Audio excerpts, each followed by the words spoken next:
Hello and welcome to I Watched It With My Wife, Documentary Edition. This is the podcast where Sarah and I watch documentaries and docuseries and review them. Right now we have been wrapping up the 3-episode docuseries Murder Among the Mormons on Netflix. If you want to hear about episode 1, you can go back and check it out on your favorite podcatcher. But we're going to be covering episodes 2 and 3 combined here today. So, picking up where we left off, the attacks had just happened at the end of episode 1. It says Steve Christensen and Kathy Sheets were killed by bombs, and Mark Hoffman was injured by a bomb. And here's the crazy thing that you find out about it. And as they go searching, they find the suspect who they start looking for a suspect in the bombings, and they find, and as they're investigating the possibility of someone high up in the Mormon church, because Mark Hoffman was a document stealer, as was Steve Christensen. You find out that the person that matches the description of the person who delivered the bomb to Steve Christensen's office door is Mark Hoffman. It's a crazy turn of events, but Sarah, tell us what you thought. So, it kind of picks up from that point, and it talks about like evidence that Hoffman is the person who's committed these murders. And in the documentary, they interview his wife, they interview his friends, they interview Mark Hoffman. There's they take clips. Interviews from his prison interview. Yeah, they take interviews from his prison interviews. And when I say wife, I mean ex-wife. Because she did file for divorce like almost immediately after that. After he confessed. Yeah, she filed for divorce. So the big takeaways from that is, all right. So first of all, the guy looks kind of like a psychopath. In several of the pictures he does, yes. He looks exactly like a serial killer in every movie I've ever seen from the 80s. He looks exactly like a 1980s serial killer, okay? But I don't mean to be like super judgy. All right, but from there, now here's the big red flag as a wife. And women, wives, females, correct me if I'm wrong, but does anybody's husband have a room in their house that they're not allowed to go in? She could only go in the room once a week after he would let her in there to vacuum it, even though he's like a document dealer. What? Jeremy, is there any space in this house I'm not allowed to go in? The bathroom after I'm done in there. No, I mean, I can actually go in there. Like, you would never tell me no. Like, that's a warning. That's not like you are not allowed in this room and it's locked at all times. What the actual fuck? I don't know. I'm serious, though. How is that not a red flag? I'm neither Mormon nor an adult in the 1980s. I don't know what... That's not normal, though. It is not normal. There's no way. I'm still stuck on that. That was one of the things that bothered me the most about the wife. It's like, ma'am, like, I don't know. Like, if my husband told me he had a room in the house that I could not go into except for once a week after he picked it up for me to go in and do a deep cleaning in there, I'd be like, I don't think so. I'm going in that room now. She kind of reminds me of Anna Duggar. The one that married the one we found, the oldest Duggar kid. The one we found out. Yeah, Josh Duggar. That fucking creepoid. And then we find out she's, she has every reason to leave him, from his Ashley Madison account to his abusing his sisters to all these other things. But because of the way she was raised and everything, she listens to him and doesn't want to leave. It's almost like she's trapped in a cult.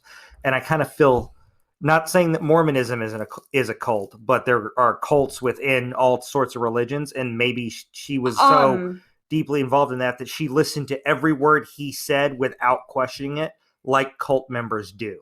Okay, so maybe that is a possibility. I know Mormonism is a very strict religion, and I know that the people who participate in that religion are very strict about things that we're and I'm not criticizing Mormonism in general. No. But I don't necessarily want to call that are fundamentalists. Yeah, well, that's what the Duggars are. They're fundamentalists as well of a different religion. I think they're like Southern Baptist fundamentalists or something like that. Yeah, I think they're both cults. Not Southern Baptist Mormons, but the sects that we're talking about are. Well, yeah, because there's the Mormon cults that I talked about a little bit that are like fundamentalists. So anytime you hear that word in a religion, run. But besides that, but if you hear it in baseball, it's spring training. Back to the thing at hand. No, I mean, I don't know. I would have too many questions about your secret room, and I would be really worried, and I would be like, no, nobody gets a secret room. I don't know. Do you have a secret room in this house? Not that I know of. Neither do I. Remember that time we found a secret attic? No, we knew the attic was there. We just didn't know we could get to it because we were told they blocked off our access to it. Yeah, and then we found the access in a wedding dress. This is actually a really good story time, but not today. Not for this podcast. Not for this podcast, but we have a really good. If you're interested, let us know. All 5 people who listen. We have a really good story about the time we found a secret stairway to our attic and an old wedding dress and an old Raggedy Ann doll. So, and a monkey. I was kind of afraid of the monkey. It was a stuffed monkey. Yeah, all right. Back on to Murder with the Mormons. But yeah, let us know if you want to hear that story, and maybe we'll do a story time about it. But yeah, back to Murder in the Mormons. Yes, the episode 2 kind of focuses on the search for the suspect, how the suspect they described wore a green Letterman jacket. And then that's when they all knew it was Hoffman. But that's when they all started to suspect Hoffman because he was known for wearing that. Now, one of the lead investigators pointed out that that's not evidence to arrest him or anything. It just does increase the... it wasn't until they did the search of his house. When they did the search of the house and they found the jacket, but even then it was something else when it had people combing through his through documents that they took from his home, that they discovered something that they had motive, and so they arrested him. And this was after he'd already been released from the hospital. And then episode 3 focuses on his confession. His confession, because the second episode basically ends with him being arrested. The third episode focuses on his confession, how it affected his friends and family. Specifically, there was one guy in there, and I can't remember his name off the top of my head, but you could tell he has the ultimate survivor's guilt here. And this was 1985, so we're talking 36 years later. Because he is the guy who introduced Mark Hoffman to Steve Christensen. On that day, he lost 2 friends. One was murdered, and the other one was the murderer. So he is just, and I want to say his name's like Blaine or something like that. Cannot think of his name. But every interview they have, and he's upset when Hoffman was first a suspect, but they had no evidence, and he's defending him. And I understand defending your friend. And then at the same time, he's everything, and he has such survivor's guilt. And of all the people they interviewed in here that were connected to Mark Hoffman, he's the one I truly felt bad for on the interview side. There was another guy in there. His name is Shannon Quinn. He looks like a turtle. Here's the thing, and he was actually the first person arrested because he had he's a gun enthusiast and he had an unregistered firearm. As for him, something about that dude just screams shady. Now, that doesn't scream murderer, so I'm not saying that he's connected, and police have found no connection to him to the murders, but something about him screams shady, so it makes sense that Mark Hoffman would hang out with this weird dude. But yeah, it goes through all of these things. It's a well done series, especially since they got the tapes of the prison interview before the parole board, I believe, with Mark Hoffman. which, by the way, after Hoffman, he confessed, he pleaded guilty. No, he was convicted, and then he confessed, and you know, he was sentenced to life in prison without parole. Later, he was caught, from the parole board that he was trying to organize a hit from the prison on the members of the parole board. And the other document, and the guy, forensic document specialist, the forensic specialist who recognized that a lot of his documents were forged. And then there's also, apparently he was hiding sleeping pills that he was getting from other inmates, and he did a suicide attempt. And here's the ultimate irony, because he was forging documents.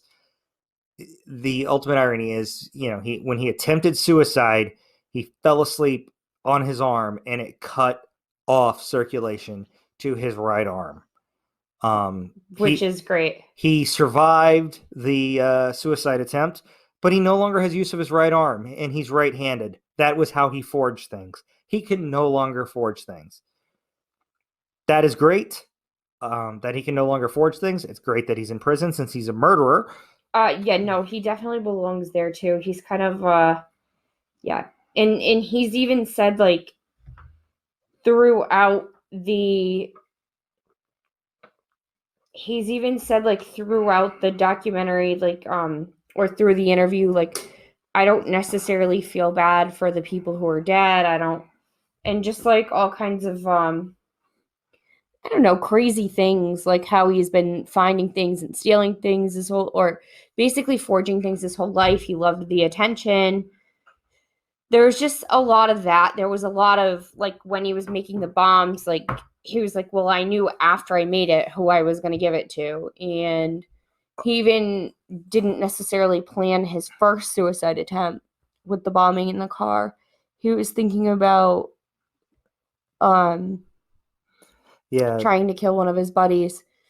And it's just the whole I don't know, just when you hear him talk, it's like, I still kind of wonder if that bomb went off accidentally and he wasn't trying to commit suicide. But some crazy things in there. Apparently, he added nails to the bomb for Steve Christensen, basically to ensure that he killed him. As for the one that killed Kathy Sheets, he delivered it to the Sheets door, and it was a diversion to say that, their serial bombings put bombers across town. 2, he set it up where he's like 50-50. It might go off, it might not. Didn't care one way or another if he hurt anybody. He even said it could have been Gary Sheets, who would have been the target, or his wife, or a child, or a dog. He did not care. That is one of the most disturbing things I've ever heard someone say. Yeah, that gave me, like, goosebumps. It was creepy. It was really creepy. To put something explosive at someone's house and not give a crap who the target was. And I really think the main reason he wanted to kill Christensen was because I think Christensen knew that he was forging. Yeah, they basically, everybody is kind of had that they think Christensen, I'm pretty sure he caught on. They think that, 1, Christensen knew, and 2, Christensen had the resources to expose Hoffman. Yeah, absolutely. And there was that other major document. What was the major Americana document that he forged? That they're talking about a bunch of them, but there was one that he forged that he was saying was the original copy, and there was going to be a deal for it. It was going to sell for like millions. I don't remember. I know most of his Mormon stuff. It did cover a lot of things he forged for names from writings of George Washington, John Quincy Adams, Abraham Lincoln, Betsy Ross. Apparently, he forged an entire poem from Emily Dickinson. Yeah. I think it was an early piece of writing that he forged that he said was an original American early piece of writing. And the thing that creeps me, or the thing that bothered me, another thing that really bothered me about this is, and not to like dive too big into conspiracies or anything, because I'm not like a big conspiracy theory person. But they basically said in the documentary, they were like, well, he was a great forger, and there were a lot of documents that he found and dealt. And the question is, how many documents are out there that he's forged that we might believe are real or told are real? Do we really know? Like, not to go too big into conspiracy, but how crazy would that be? And while most of his focus was in Utah, they did talk about exploits he had in New York. So he clearly was selling them in other places. In California, yeah. Yep, in places other than just in Salt Lake City there. So, I mean, this is a wild docuseries. And I was reading up on it, and most of the things in there line up with the facts that we know from the FBI and the police. Some of them are conjecture from people just thinking about it, but the people who offered those up are not officials there, and they're not privy to the entire story. They're just filling in the blanks of what they have. So there's nothing wrong with that. So overall, Sarah, rank this series on a scale of 1 to 10. I'm going to give it an 8.5. All right. No explanation? Yeah, I can explain why. I'm going to give it an 8. First of all, I thought it was well made. I thought the documentary, it had some, just like other docuseries, it had some like reenactments and stuff like that I liked the reenactments. I thought they did a good job with those. I thought the interviews were very what they were talking about at that time. And I also didn't feel like I didn't feel like the documentary had a purpose to necessarily sway you one way or another away from the facts. I think it kind of kept along with the facts. Some documentaries have a bias. Definitely. And I feel like this one doesn't necessarily have a bias. I feel like this one goes along with the facts. I think it's more just to educate people about the story. It did not bash the Mormon church. No. I mean, it did not say anything for or against religion. It did not say anything for or against anybody except for Mark Hoffman, who is a convicted and confessed murderer. Well, I was going to say psychopath, but that too. I use the legal terms. He is the convicted murderer, and he just didn't care. And a confessed murderer, and he is a psychopath. Yeah. So there's all three are correct. But it was just, I don't know. It was just really interesting. There was a lot of irony to it, especially at the end that he lost his arm and stuff like that. If that's not like karma, I don't know what is. I don't know. I was gonna say, wouldn't it be karma if he lost his life? But then again, no, not really. Like, he'll never build a bomb again. And he'll never forge a document. And like, if that's not karma, and he's already like locked up in jail for life. Also, why wasn't he on suicide watch? He already did attempt a suicide, even if they weren't 100% sure. There was that possibility he should have been on suicide watch in jail, like right away. Given the fact that especially after the divorce.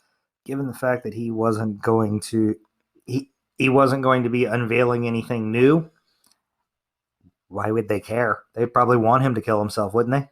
I don't know. Do you really want people to kill themselves, or do you want them to just suffer being in jail? If you're the guard. Wow. If you're the guard who has to see them, you probably would want them to kill themselves. Well, I don't think... Well, no, because I don't think anybody wants anybody to die. I think there are plenty of people I've never been a prison guard, but I don't want anyone to die. I think there are plenty of people who would not care if a convicted, confessed murderer killed themselves. I mean, I'm not going to cry over this guy if something does happen to him, but again, I don't understand. I think as a prison guard, you're supposed to... Oh, they're going to save his life if they find him. That's not the point. Just saying, if they don't find him in time, wouldn't it be more work to have to deal with all that, whether he lives or dies? Like all the paperwork for an attempted suicide or a suicide in prison, and not for the guard. That's for the warden. They don't have to do the paperwork. I bet they have to file a report too. I'm sure they have to file some report. You're right. I'm sure there's a ton of paperwork involved. But I think that one falls more on the warden. Have a lot more stuff. I'm sure the warden has to fill out a lot of paperwork too. But anyway, so my ranking for this is a 9. It is a well done docuseries. Like I said, it is fairly unbiased. It does not bash Mormonism, which it very easily could have done. It doesn't even bash Mark Hoffman. It presents the facts. It states how good he was at what he did, and unfortunately, what awful things he did after the fact. But he still killed 2 people. Yes, that's factual. That's not bashing him. Well, that's what I'm saying is they kind of were like, yeah, he's a good forger, but he killed 2 people. And, it is a... There are some questions I have for some of the people involved, and then there's some of the others. The wife. Yeah, and then some of the others I just feel bad for. Yeah. One guy who...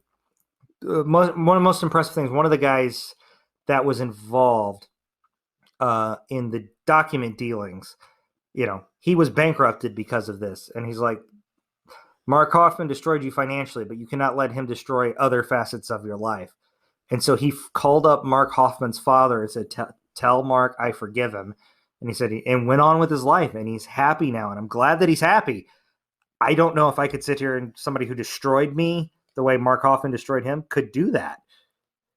I think you have to forgive people, though, especially if you're religious. Because that's exactly what, especially like more so religion like Christianity, that's exactly what it's about, though. It's literally about forgiveness, forgiving people. Yes. Isn't it? Like, yes. So I think, and that would still be very hard for me to do, is to forgive somebody who murdered my friends and ruined me. I've had to forgive people who've done some terrible things, and it's not easy. Mm-hmm. And I will tell you this, though. When you do forgive them, you let go of so much past trauma. You let go of whatever ties, and whatever ties you to that person, whatever feelings you have, like emotional ties you have, when you finally like truly forgive someone, you let go of all of that and you move on from it, and you get this like sense of like freedom, like mental freedom and emotional freedom that you haven't had. So I would recommend, if you are in a situation, you should try to forgive somebody. And I know that that's honestly really hard, but Christensen's wife was on there, and she was like, I'm not going to waste my time thinking about him. And no, that's not forgiving him, though. That's not forgiving, but it's the start. She's not going to hold a grudge, because holding a grudge is really unhealthy mentally, physically, and emotionally. That it is. So I think sometimes we just have to let go of trauma. I know that sounds, but that's a whole other issue for your counselor. But yeah, so we highly recommend this series on Netflix if you get a chance to watch it. But that'll do it for I Watched It With My Wife, documentary edition. Ooh. Is that our documentary sound? I don't know, but ooh, I think that should be our conspiracy sound. But anyway, thank you for listening, and we will see you with more movies and docuseries here on I Watched It With My Wife. Bye.